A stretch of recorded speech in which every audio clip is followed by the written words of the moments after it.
NDA ప్రభుత్వం ఒక చారిత్రాత్మకమైన నిర్ణయాన్ని తీసుకుంది. జమిలి ఎన్నికలకు జై కొట్టబోతా ఉంది. 2029న అసెంబ్లీలకు, పార్లమెంట్లకు దేశవ్యాప్తంగా ఉండే అన్ని రాష్ట్రాలలో వన్ నేషన్ వన్ ఎలక్షన్, ఒకే దేశం ఒకే ఎన్నిక అనే విధానాన్ని అవలంబించబోతా ఉంది. 1951 నుంచి 67 వరకు, మనకు స్వాతంత్రం వచ్చింది 1947. మొదటి ఎన్నిక జరిగింది 51. 67 వరకు చక్కగా అన్ని రాష్ట్రాల్లో అసెంబ్లీలు, పార్లమెంటు కలిపి జరిగినాయి. తరువాత కొన్ని కారణాల వల్ల వేరు సమయాల్లో రాష్ట్రాలు, పార్లమెంట్ ఎన్నికలు జరుగుతూ వచ్చాయి. దీనివల్ల 5 సంవత్సరాల్లో ఎప్పుడు చూసినా ఏదో ఒక రాష్ట్రంలో ఏదో ఒక ఎన్నిక జరగటం, ఈ ఎన్నికల కోడ్ అమలు చేయటం వల్ల అభివృద్ధి కుంటిపడతా ఉంది. రాజకీయ నాయకులు ప్రచారానికి వెళితే వాళ్ళ శాఖ నిర్వహణలో ఇబ్బందులు వస్తున్నాయి. అందువల్ల పార్లమెంట్కి, అసెంబ్లీకి ఒకే ఎన్నిక. ఇది జరిగిన 100 రోజుల్లో పంచాయతీలకు, మండలాలు, ఎంపీటీసీలు, జెడ్పీటీసీలు, మున్సిపాలిటీలు, కౌన్సిలర్లు, మున్సిపల్ చైర్మన్లు, కార్పొరేటర్లు, మేయర్లు, సహకార సంఘాలు, భారతదేశం నుండి అన్ని స్థానిక సంస్థ ఎన్నికలు, లోక్సభ, శాసనసభ ఎన్నికలు జరిగిన 100 రోజుల లోపల ఎన్నికలు పూర్తి కావాలి. ఈ లక్ష్యంతో 2019 సంవత్సరంలో మాజీ రాష్ట్రపతి రామ్నాథ్ కోవింద్ ఆధ్వర్యంలో ఒక కమిటీని నియమించడం జరిగింది. అంతకుముందే 1989లో లా కమిషన్ వారు ఎన్నికలన్నీ ఒకేసారి జరగాలని వాళ్ళు ఒక నివేదికను సమర్పించారు. దాని తర్వాత 2015లో కూడా పార్లమెంటరీ కమిటీ వాళ్ళు కూడా ఇదే సిఫార్సు చేశారు. విడివిడిగా జరగకూడదు, అన్ని రాష్ట్రాల అసెంబ్లీలు, పార్లమెంటు, లోక్సభకు ఒకేసారి జరగాలని. రామ్నాథ్ కోవింద్ కమిటీ దేశవ్యాప్తంగా అన్ని రాష్ట్రాలు సంచరించి ప్రజాభిప్రాయం సేకరిస్తే 80% పైబడి ప్రజలు ఒకే ఎన్నికను కోరుకుంటున్నారు. అదే లిఖితపూర్వకంగా కమిటీ నివేదికను క్యాబినెట్కు సమర్పిస్తే క్యాబినెట్లో ఆమోదం పొందింది. దీని ప్రకారం 2029లో ఒకే ఎన్నిక జరగబోతూ ఉంది. కొంతమందికి కొన్ని అనుమానాలు ఉన్నాయి. ఇది సాధ్యమేనా? ఎలా సాధ్యము? లోక్సభ, రాజ్యసభ రెండూ కలిసి పార్లమెంట్ ఎన్నిక, అసెంబ్లీ ఎన్నిక ఒకేసారి జరగాలనే ఆ యొక్క తీర్మానాన్ని అంగీకరించే అవకాశం ఉంది.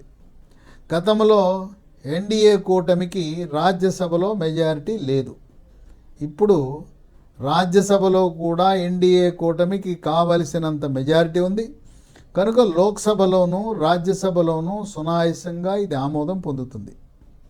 ఇక స్థానిక సంస్థలకి యొక్క ఆ 100 రోజుల తర్వాత పెట్టాలనే ఎన్నిక గురించి రాష్ట్రాల అభిప్రాయం ముఖ్యం. రాష్ట్రాలలో ఉండే 29 రాష్ట్రాలలో 15 మెజారిటీ రాష్ట్రాలు ఆమోదిస్తే అది చట్టరూపం దాలుస్తుంది. ఇప్పుడు బీజేపీ కానీ మిత్రపక్షాలతో కలిపి 15 కంటే సంఖ్య ఎక్కువగానే ఉంది. ఈ మధ్యకాలంలో హర్యానాలో కూడా 3వసారి విజయం సాధించడం, మరి ఆంధ్రప్రదేశ్ రాష్ట్రం కూడా బీజేపీ మిత్రపక్షాల పాలనలో ఉండటం, ఇవన్నీ కలిసి వచ్చే అంశం.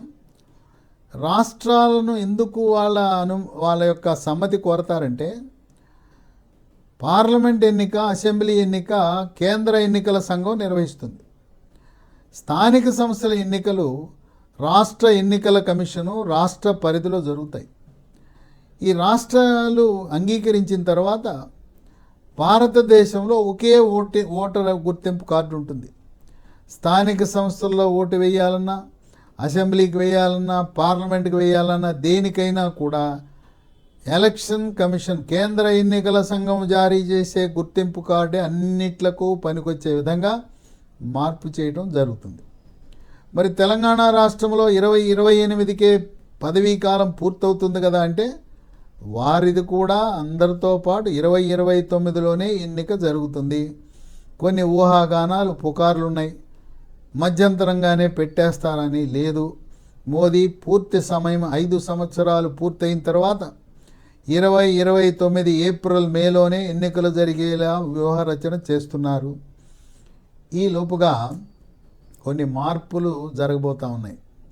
మహిళా రిజర్వేషన్ 2029 ఎన్నికల్లో 3వ వంతు మహిళలకు అవకాశం లభిస్తుంది. లోక్సభలోనూ శాసనసభలోనూ రిజర్వేషన్ ఉంటుంది.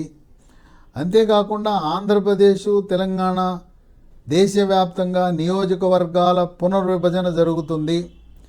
ఆ పునర్విభజనలో భాగంగా నియోజకవర్గాల సరిహద్దులు మారడమే కాకుండా ఆంధ్రప్రదేశ్లో 50 అసెంబ్లీ సీట్లు పెరిగి ప్రస్తుతం ఉన్న 175 225 నియోజకవర్గాలు అవ్వటం, తెలంగాణలో 119 నియోజకవర్గాలకు అదనంగా 34 నియోజకవర్గాలు కలిసి 153 అవ్వటం.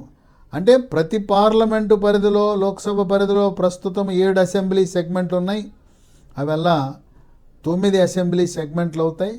ఆ విధంగా మార్పులు జరగబోతూ ఉన్నాయి. రాబోయే ఎన్నిక తెలంగాణ, ఆంధ్రప్రదేశ్ రాష్ట్రం రెండూ కూడా ఒకేసారి దేశవ్యాప్తంగా అన్ని ఎన్నికలతో పాటు కలిసి వెళ్తాయి. దీనికి రామ్నాథ్ కోవింద్ కమిటీ వారు 7 దేశాల యొక్క అక్కడ వ్యవస్థను అధ్యయనం చేశారు.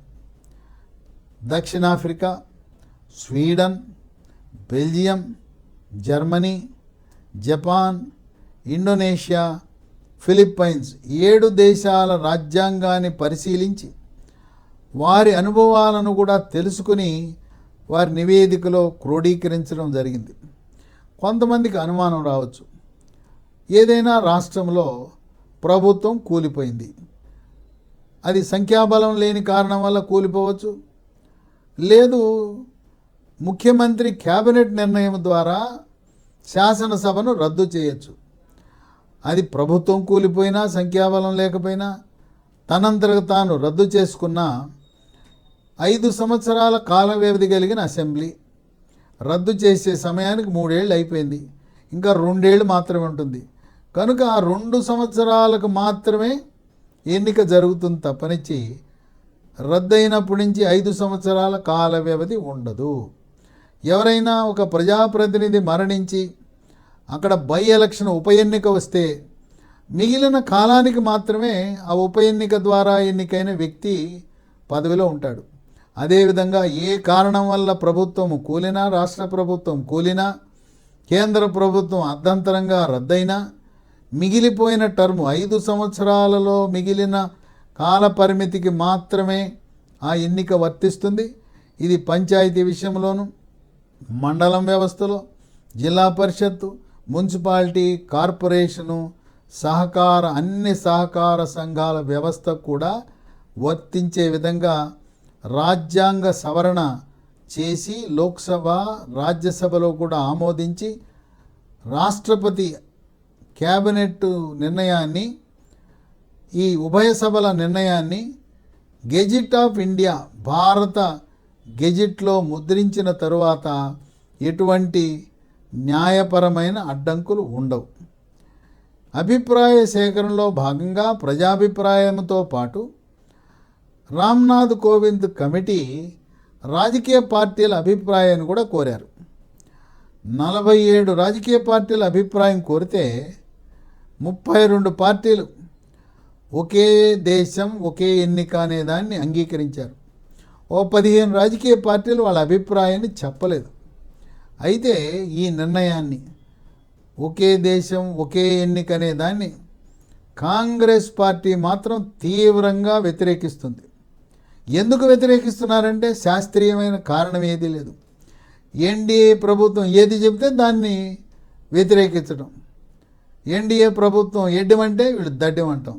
అంతేగాని శాస్త్రీయత లేకుండా కాంగ్రెస్ పార్టీ అడ్డగోలు వాదం, దాన్ని ఎవరు కూడా ప్రజలు స్వీకరించే పరిస్థితి లేదు. హర్యానా ఫలితం కాంగ్రెస్ పార్టీకి ఒక గుణపాఠం కాబోతున్నదని ఇన్ని రాజకీయ పార్టీలు, మెజారిటీ రాజకీయ పార్టీలు, మెజారిటీ ప్రజల యొక్క అభిప్రాయం ఒకే దేశం ఒకే ఎన్నికనే దాన్ని అంగీకరించటం ద్వారా సమస్యలు లేకుండా ప్రతి ఒక్కరికి ఒకే ఓటర్ కార్డు, కేంద్ర ఎన్నికల సంఘము జారీ చేసే ఓటరు గుర్తింపు కార్డు మాత్రమే ఉంటుంది. అందువల్ల కొంతమందికి 29 నాటికి కాలపరిమితి కొన్ని రాష్ట్రాలకు కొన్ని సంస్థలకు పొడిగించే అవకాశం ఉన్నది. 29 నాటికి కొంతమందికి రాజ్యాంగ సవరణ ద్వారా వాళ్ళ పదవీ కాలం తగ్గే అవకాశం ఉన్నది. కనుక కొద్దిమందికి పెరగచ్చు, కొద్దిమందికి తగ్గచ్చు. అయినా 29 ఏప్రిల్ మేలో భారతదేశం అంతా కూడా ఒకే ఎన్నిక జరిగి ఏప్రిల్ మేలో పార్లమెంటు అసెంబ్లీ జరిగిన తరువాత 3 నెలల కాల వ్యవధిలో సెప్టెంబర్ నాటికి మొత్తం అన్ని స్థానిక సంస్థలకు ఒకే విధముగా వివిధ రాష్ట్రాల ఎన్నికల కమిషన్ ద్వారా ఎన్నికలు నిర్వహించబోతాయి.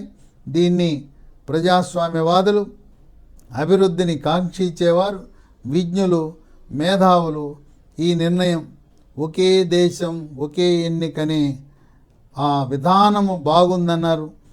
ఆంధ్రప్రదేశ్ రాష్ట్ర ముఖ్యమంత్రి చంద్రబాబు నాయుడు ఈ నిర్ణయాన్ని ఆయన బలపరుస్తూ దీన్ని కొనియాడటం అనేది విశేషము.